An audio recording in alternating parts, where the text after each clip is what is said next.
One of my favorite parts about fishing, specifically walleye fishing, is you can really make it kind of whatever you want. For as much as we might get dialed in on one specific way to catch a fish on that specific day and that specific lake, there's always another location. If we're fishing the basin, more than likely there's going to be some walleyes up shallow. If we're pitching slip bobbers on a weed edge, more than likely you could pull a crawler harness down that weed edge on a trolling presentation and get those fish to fire. And one thing that drew me to walleye fishing right off the bat was this massive variety of ways to catch a fish.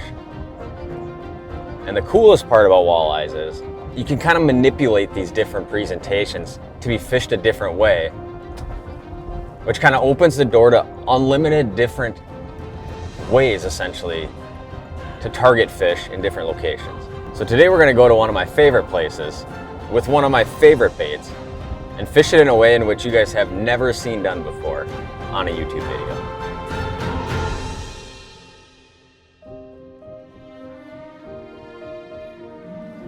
All right, you guys, we are out here on the Great Lakes. My favorite Great Lake. We are out here on Lake Superior. Just driving out of the harbor here. Today we're gonna troll. We're gonna do something a little bit different, which we haven't filmed in a while. So I'm excited. It's, that late July, early August time frame, and this on the Great Lakes is probably one of the best times to just get out quite a distance and troll. So we're gonna do that, but we're gonna totally mix it up today and fish something totally different, which we haven't ever filmed on a trolling pattern like this before. So stay tuned for that. We got probably a 10-15 mile run here. Beautiful day. Let's catch some fish.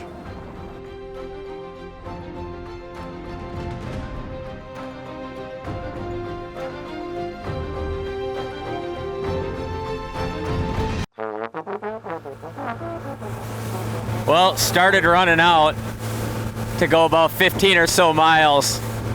And I was like, man, my boat feels kind of weird. Like it's super light and going really fast right now. Look down at my gas gauge, realized I hadn't filled up after the weekend. Had we made that run, there's no way we would have made it back. Gotta get some gas quick.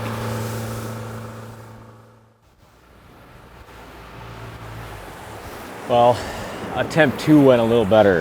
When I started driving out here and seeing my boat going so fast and then like sporadically like getting weird, can you imagine if we would have made a 20-mile run? Got here, started fishing, turned the key at the end of the day, and it didn't start. I mean, we got a lot of batteries on board, but I don't know if we would have made it 15, 20 miles.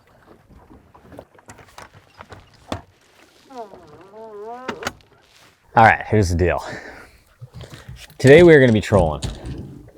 And what is summertime trolling generally made up of? Spinner rig pulling, right? We've pulled spinner rigs for years and years and years.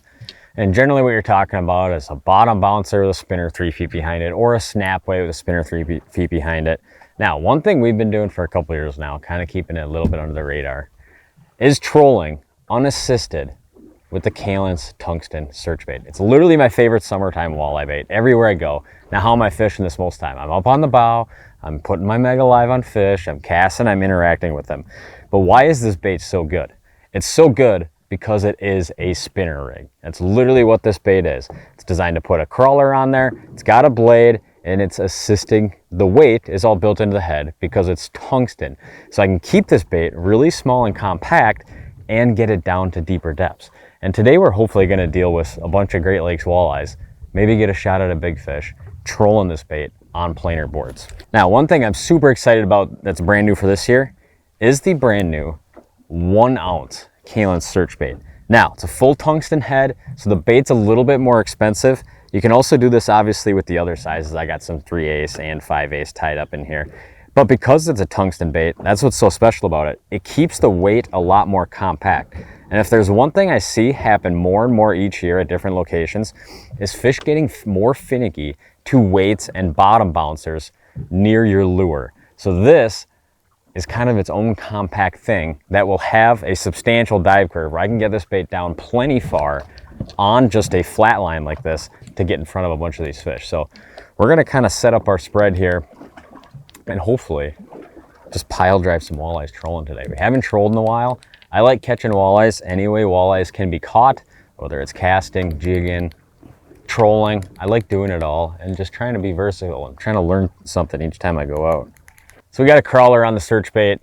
Now, when you're trying to build a dive curve for this bait, we got the 1 ouncer on right now. One thing you can kind of do is, obviously we're running Mega Live 2 on here. And our speeds are going to be about what we do spinner rigging. 1.5, 1.6 to kind of 1.2 miles an hour. And all I'm doing here is dropping my bait back on Mega Live here with the 1 ouncer. And obviously you can see right now, linearly it's only back about 20 feet. And that bait's about 14 feet down right there. So you can kind of build your dive curve like this. And I'm just gonna kind of watch it for a second here, because I think ultimately I want to kind of try to keep my baits a little bit higher in the water column. So my bait's about 15 feet down here at 40 feet back. We're gonna clip on the absolute best planer board man can use, or my favorite one anyways. Church Tackle TX22 Special. I'll link it down below. We always get questions on boards every time we do a trolling video. You guys see this here? Just started getting into some fish. We may actually be trolling under the fish. I haven't seen any yet, but if I keep seeing fish in that top 10 feet of water, we got to reel stuff in and reposition. Now, see, there's more walleyes that are like 5-6 feet down. Yeah, we got to adjust some stuff here a little bit. Got to adjust some stuff. What do we want to adjust? Probably an outside board.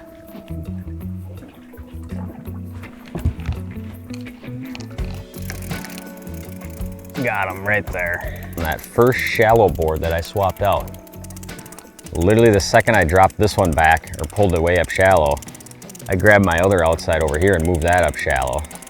So I only got out about 10-12 feet of line on this rod. It's our first walleye. Oh, there he goes right there.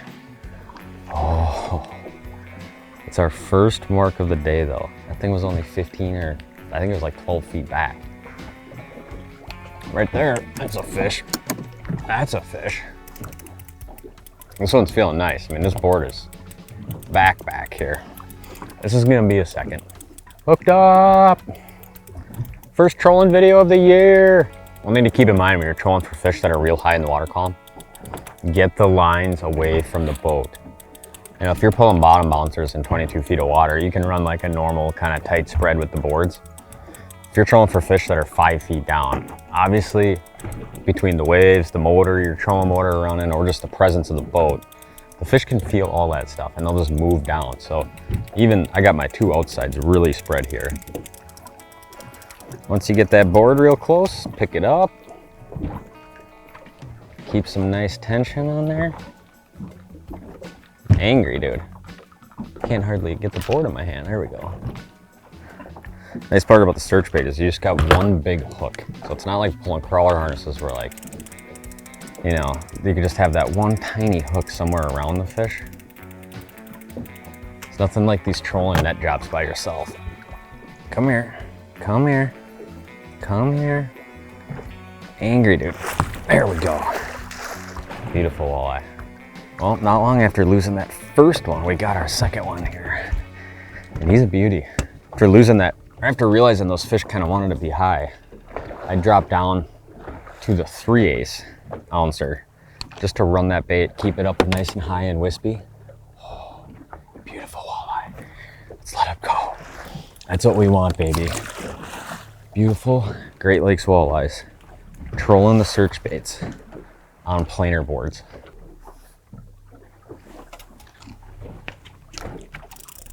Yep. Outside board, baby. On again. This is Great Lakes trolling, man. 32 feet of water. That bait's back like 18 feet. You have to be cognizant that the fish could be in the top 10 feet of the water column at any depth of water. I actually wasn't seeing a few fish in some of the water we were in, so I just started going faster. Instead of going like the same, you know, 1.2 with spinners. Nice part is these baits aren't gonna roll. So I can go like real fast. The way the search bait's designed, it's keel weighted, so it doesn't roll over on you. So really, you can troll as fast as you want with this. I've even had good luck putting the heavier ones on lead core and going like 2.5 miles an hour, And you're essentially pulling a spinner rig down deep with no weight at a high rate of speed. Another one on Goldie, dude. We might have to get a couple of golds out. Come on. Heavy, dude. I mean, it's just doing this walk thing down there. It's gonna keep my drag relatively loose. Oh, there he comes alive. Got him. Boom, baby. It's a nice fish right there. It's a nice fish right there. Crazy. They're so high in the water column. Something must have changed wind-wise and brought all these fish up to get in some warmer or cooler water. More than likely get in some of that warmer water. There we go. Boom. Perfect, man. That is a fat 23-inch walleye right there. Let's let you go, buddy. See you later. Back down he goes. Cranked my speed back up. I don't always run the slow death hook on the search bait because honestly you can kind of manipulate the worm on a straight shank hook, which I kind of like more casting. I feel like you don't tangle it hardly at all. But essentially I'm just running this slow death on here, and just like when I cast, I'm threading it way up over top of all that stuff, way up and over this, a lot of the swivel even. And all I'm doing is pinching off the back of that crawler just like that, and that's all you need right there. Put it down, send it back. We're running everything back today about 18 to 25 feet back. And Goldie on the outside's got 2 fish for us now. We're gonna try gold purple. Ballsy call, not just to go straight gold, but we'll see. It does have a touch of gold. All right, gotta show you guys kind of the lineup here. I always carry this one big box around with me. This is all my search baits, obviously. Now, you got quarters like this, very compact 3/8. Here's a 3/8 one. These are the 2 sizes I use a lot for like casting in natural lakes when I'm fishing a lot of that 10, 12, 15 foot range right here, especially around a lot of weeds. Then you run up to the big boys, the 5/8. This might be my favorite one for like a lake of the woods situation. And we'll kind of get you guys a good pan here on the different sizes. Quarter, 3/8, 5/8. And then you got the big boy 1 ouncer. So you can kind of see it here, like if you're trolling, for example, these are your different sizes. Now this is still very compact for a 1 ounce for sure. And we'll get you guys a little footage right here like this. Obviously 1 ounce up here, 1/4 ounce down here. If I'm looking to troll like a lake of the woods situation, where I'm trying to put baits down like in that 30+ foot range, or that 30-ish foot range, that 1 ounce is gonna be the deal, right? Also think of it like speed. If you wanna put a bait 15 feet down but go 2.5 miles an hour, that 1 ouncer is gonna be your deal, right? Now, if you're gonna troll a lot of this kind of mid-depth stuff and wanna keep your line lengths less than 100, so you're not just ending up with just a million feet of line out there, that 5/8 is gonna be a good deal, probably in that 12 feet down, 15 feet down, somewhere in there on the trolling chart. Now, if you're trying to keep baits way up high, the 1/4 ounce, like we could 100% be trolling the 1/4 ounce today. And a lot of times I err on the lighter side of everything, because if you're trying to keep a bait 5 feet down, the lighter and wispier everything is, the more bites you're ultimately going to get for that depth of the water column. Right now we actually have the 3/8 on, and we're just trolling that basically 20 to 25 feet back, 18 feet back, somewhere in that zone. So those are the 4 sizes. That's what I use them for. If you're casting, kind of the same thing applies. Less speed becomes a big trigger. Which a lot of times midsummer, we'll throw this 1 ouncer and burn it really fast in 15 feet of water and get a totally different reaction out of the fish versus having a 3/8 to fish it slower in that depth range. The other thing to think about search baits too is when you cast out and you reel that bait in, the closer a quarter or a light one gets to the boat, the more it's going to want to angle up, which can be a trigger. But the other thing to remember is if you're fishing one of these bigger ones, it's going to stay a lot more linear down there and kind of move more along like this in the natural way you want to move it versus going straight up. So keep those things in mind if you're search bait fishing. Obviously I use all of them. It's ultimately my favorite summertime walleye bait I've ever used. And this is just kind of when I use which one and a little bit on my favorite sizes.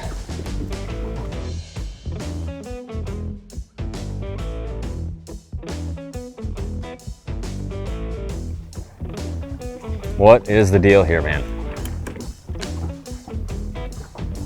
Might as well just troll 1 rod. I'm trying, dude. Why are all the fish 80 feet that way? Come here, buddy. The search bait does not discriminate. Oh, man. Oh yeah. Oh yeah, baby, we're doubled up, we're doubled up. We're doubled up. It's not a bad walleye right here. It's not a bad walleye. Marked waypoint, get a waypoint down here. Yeah, he's borderline flipper size. Nice walleye right there. We're gonna deal with him quick here. Yeah, that one's still on, he's still on. The trolling fire drill, my friends.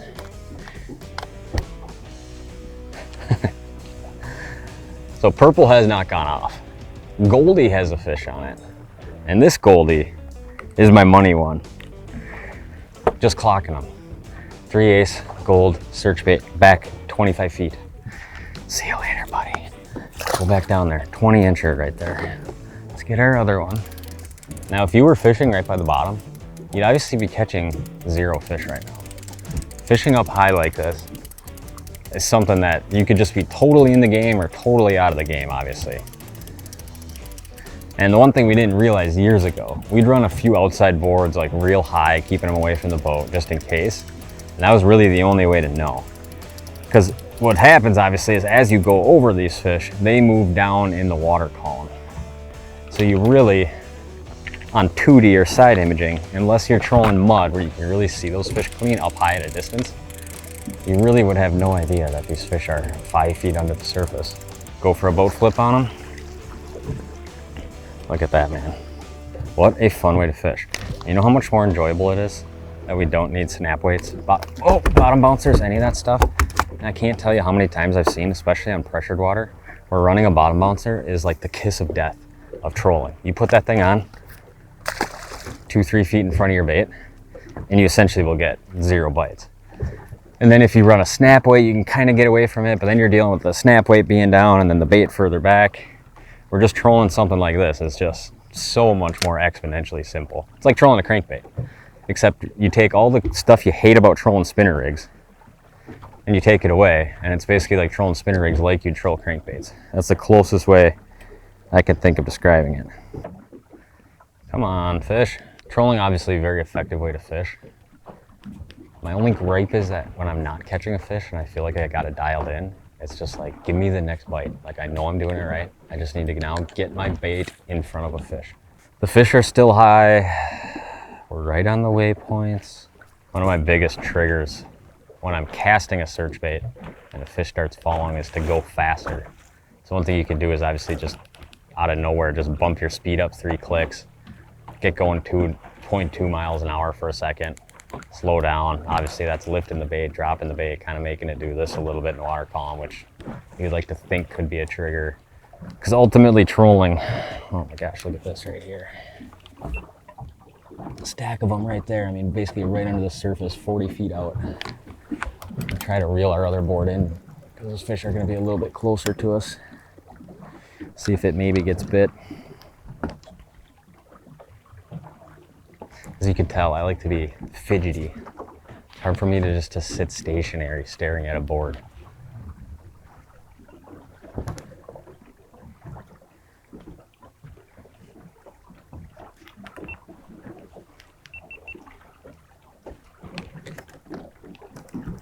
Look at that, dude. We literally got that one. Saw those fish out there. My board was about 60, 70 feet out the left. I was like, we got to pull that thing in, get it. Oh, look. No, did he come off? Oh no, we still got him. He's not very big though. It didn't look. It was a pot of like 5, 6 of them. So I figured they probably weren't going to be very big. There you go. There's proof in the pudding, as they say, about being an aggressive troller versus just, we might have actually lost this fish. He was not a very big one. Versus just sitting there, hoping your bait eventually catches a fish, right? We got him. He's a baby. But he is a walleye. He is on Old Purple. We made that fish bite. It feels good. Oh, little guy. Trolling, trolling, trolling, trolling, trolling, trolling. What do you do with your hands? That's the only thing you're trolling.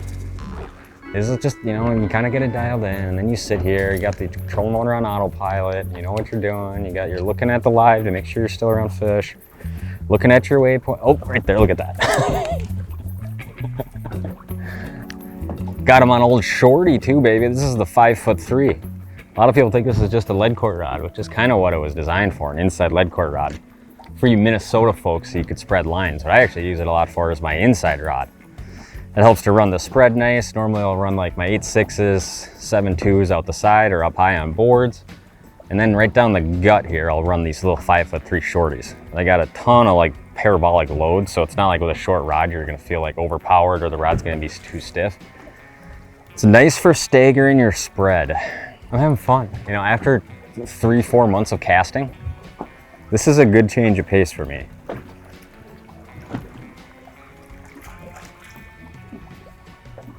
The 5'3" has a reputation for being my big fish rod. It's always kind of the joke when we troll walleyes, like this is the rod you get a 52-inch muskie on, or a 42-inch pike or something just ridiculous. There you have, buddy. I like to back my drag off just a touch when I get close to the boat. Just a touch. Staying straight down. Come on. Come on. Look at this thing, dude. It's just walking right below the boat here. Could be a real nice fish. Oh yeah, it's a nice one. It's definitely a nice one. Up, come up. There we go. I don't even see the search bait, dude. It might be like that far down. Oh my gosh, dude, what a fun way to fish. Here he comes, here he comes, here he comes. Come on. Oh yeah, baby. That's a nice one. That's a good fish. Yeah, there's no problem with those right there. That's what we want, baby. It's a 27-incher. Honestly, I didn't think he was that big at first, but like I said, 5'3" shorty. She's got to produce a big bite for me. Look at that walleye right there. Where's my bait? Gone, dude. You think he wanted that thing? Oh, look, it just came out. Down the hatch. Beauties, dude. That is a beautiful Great Lakes walleye right there. They don't get built much fatter or healthier. See if I can get his fin to stand up. There he goes. Oh, I love it, baby. We gotta let him go though, because we got more damage to do. See you later, dude. Thanks for playing the game. Now we're dialed in. Now we're messing them up. Things are going as planned. This is what we want. See that? That's walleyes right there. You guys see how high they are? We'll go full screen here. Look how far up those fish are. And they're literally like 5 feet down.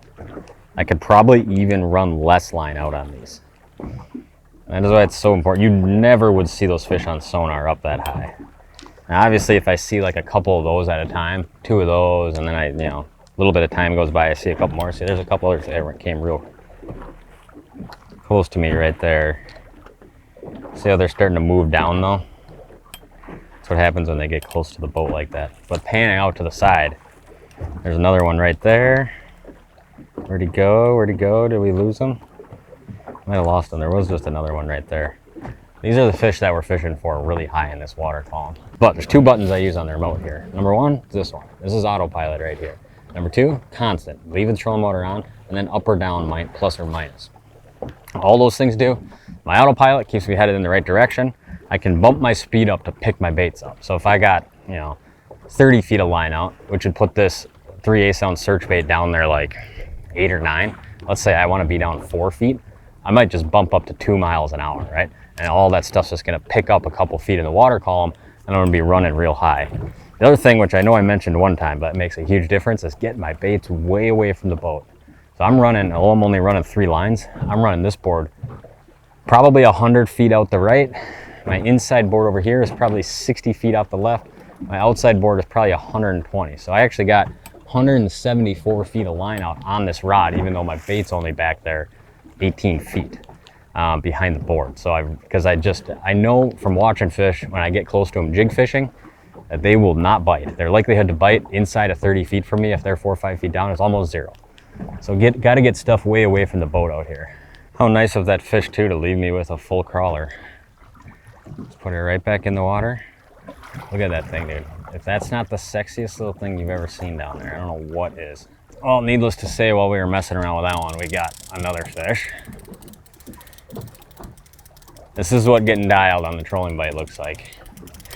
Huge advantage too that I can kind of maintain this high speed. What does speed do when you're trolling? Well, obviously, if the fish are willing to bite a bait going faster, it gives you the opportunity to get in front of more fish, which is ultimately all trolling is. You're trying to put your bait in front of as many fish as possible.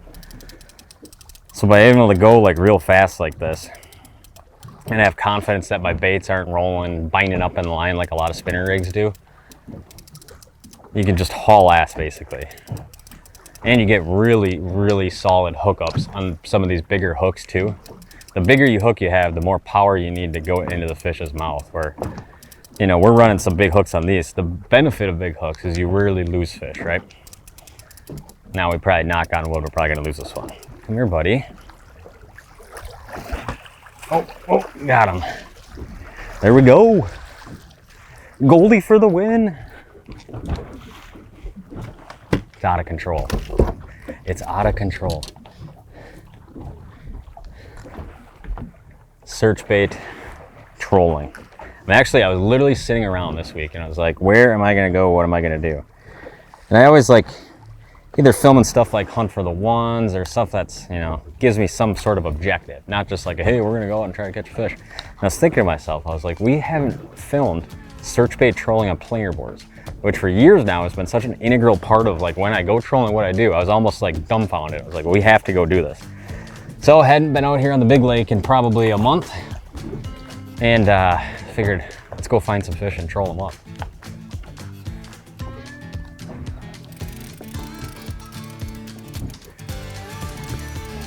We cleared them all, baby. We cleared them all. I knew it could be done once we dialed it all in. Can you guys imagine it though, looking back on this day, if we just drove all the way out here with no gas? I don't know if I said it on the morning interview when I was talking, but the boat was like literally starting to like cut out a little bit on the way into the harbor. So I mean, had I came out here and fished, gone as far as I wanted to go, there is no way I would have made it back in. There's your reminder to remember to fill the boat up. It's probably easier to remember that when if you just fish on the weekends, but when you go every day, you're like, oh, I just filled it up yesterday. You know, there's plenty of gas in it. It would have been a true test of the Norse lithium batteries to do a 20-mile Lake Superior trolling motor run. Look at him, dude.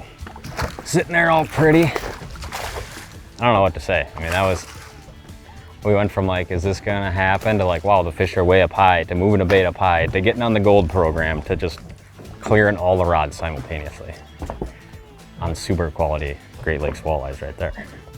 And just for the record, I've done this in little lakes, big lakes. A lot of times I've trolled search baits just with like a single spinning rod and just tossed them behind the boat and gone on a weed edge, done good that way. The surprising thing too is, unlike a crawler harness, we're like keeping all of our crawlers. We're like, you can reuse the same crawler. That is a beautiful one right there, man. 22 enter right there. Angry too, man, angry fish. Be honest, you guys didn't think I had it in me to troll anymore, did you? You didn't think the old boy had another trolling video in him. You thought he was just one of those stand on the bow screen scopers, you know? Totally forgot the ways of old. Now, I'm not gonna lie. Forward-facing sonar outside of fishing rivers may not ever not play a role in what you're doing, right? Now, the one thing I always say with forward-facing is, obviously, does it make you more efficient? Yes, there's no arguing that. Does it put a fish in your live well? I have not seen that feature yet. Not to say they won't come out with it at some point, where you see the fish on the screen, you select a series of buttons, and it goes beep boop, and it just transports the fish into your live well.